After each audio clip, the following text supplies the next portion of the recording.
All right, here we go, another video. So what's happening is my tires are pushing in this rear panel here.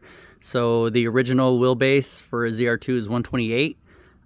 With the 14 bolt, I pushed it back to 130-ish. And now because of these new All-Pro leaf springs, I'm about 131.5. So that's pushing this axle back further and further. And I can move it forward. I have the option to move it forward, but I kind of like this really wide base.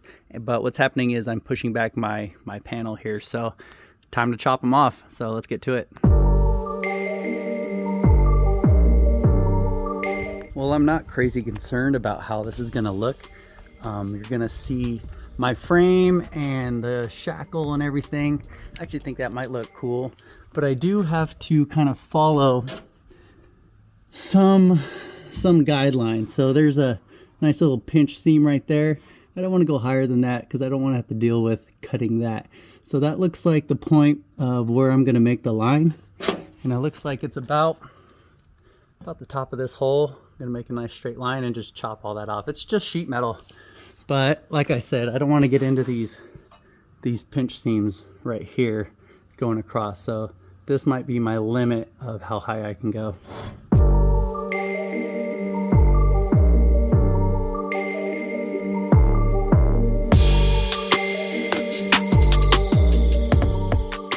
Okay, so far so good. As you can see, I took off the bumper and I marked where I'm gonna cut. So I just put some tape on kind of around where I wanted to cut. Then I marked from this crease to the top of this. There's a little circle right here. I don't know if you saw earlier. I'll show you in a second here. And I marked to the top of that to the crease, and I marked all the way across. It's not perfect. I'm not a professional, but I definitely need to do this to not ruin the rest of my fender by pushing it back. All right, so at the bottom of this circle, I'm gonna go low. So hopefully this little thing will look kind of clean, but I needed to go low because of the way that all this sheet metal kind of works together. But let's see how this works out.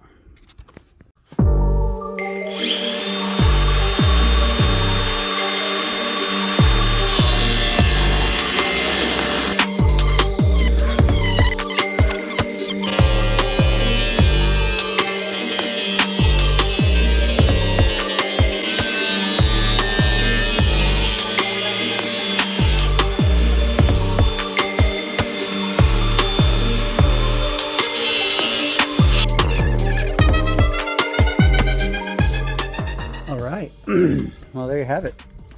Is it straight? Nah, I don't know. Clean it up a little bit. Maybe adjust it. I cut it a little low, so clean it up.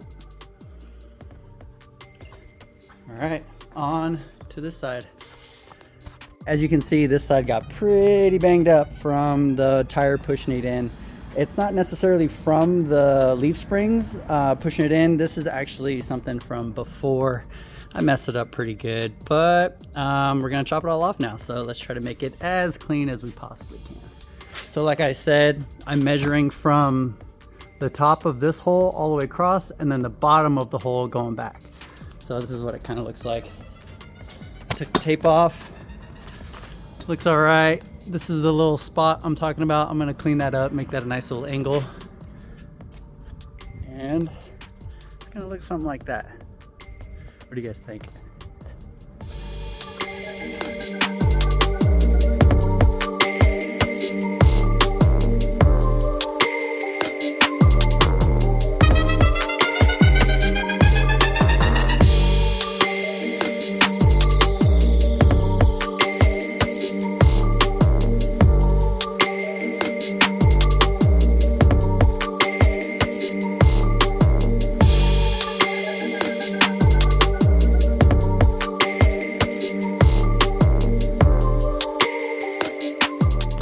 All right, we done did it.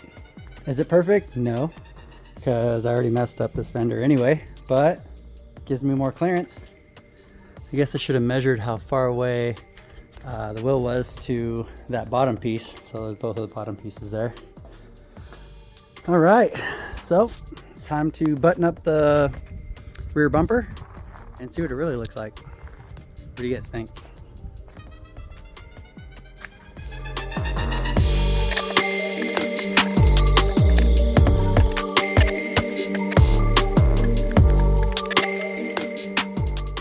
buttoned it all up for you. This is what it's gonna look like. I'm gonna get some of that edging and put it on the bottom here so it looks like it's finished. But this is pretty much the end product here. I know the shadows kind of right in the way. Yeah, I think I like it. Looks great. So ended up working out. What do you guys think? You can see a lot more of that leaf spring and that shackle. But, yep, ended up working out. Looks real nice.